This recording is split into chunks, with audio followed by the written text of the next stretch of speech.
And for our last 2 o'clock game, we got Central Connecticut, who went 7-6. Traveling to UConn, who went 9-4 last year. UConn favored by 25.5 points. Joe Fanano went 120 of 206, threw for 1,631 yards, 20 touchdowns, 4 interceptions. Cam Edwards had 146 carries for 830 yards and 8 touchdowns last year. And Skylar Bell had 50 catches for 860 yards and 5 touchdowns. UConn was an interesting team last year. This was a team that went 9-3, I think, in the regular season. Like, this was a legit, like, scary UConn team. They played really well last year. They almost beat Duke, which was shocking, right? And so we're looking at the Huskies. And they're coming back with Fanano. They come back with Cam Edwards. They come back with Skylar Bell. They bring back all these players, right? That were so critical for them on offense last year. What are our expectations of UConn, right? Because they were so solid last year. Do they take a step up? Do they take that next step, right? Because that's what the big thought process is, right?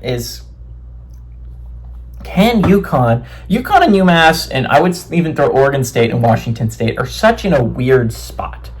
Because they're independents, right? They're independents and Pac-12, but the Pac-12 is weird because they don't really have a conference championship, which means you can't really legitimately vie for the Group of 6 title, right? At least until they get more teams.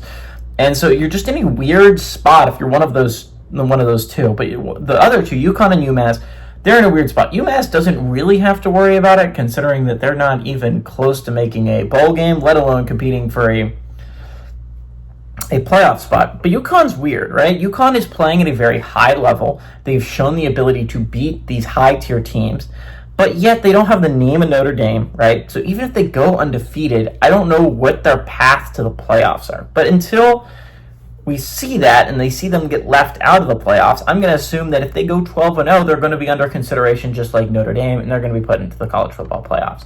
So with that baseline assumption, UConn needs to have a hell of a season, obviously, and they have the ability to. They bring back everyone important on offense. UConn is kind of a sleeper pick to, like, legitimately be a really interesting team. The problem is they can't get that Group of 6 automatic qualifier, and so they would have to make it as an at-large, and that would be taking a spot. You'd be putting in a UConn instead of something that would really draw eyes, like, I don't know, like throwing in, I don't know, like a Georgia, you know, or like a Tennessee, right?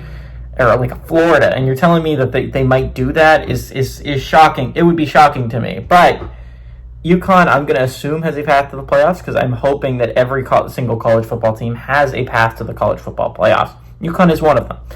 UConn is a very good team this year. They have an electric offense. I like UConn to win this game against Central Connecticut, and I like them to cover.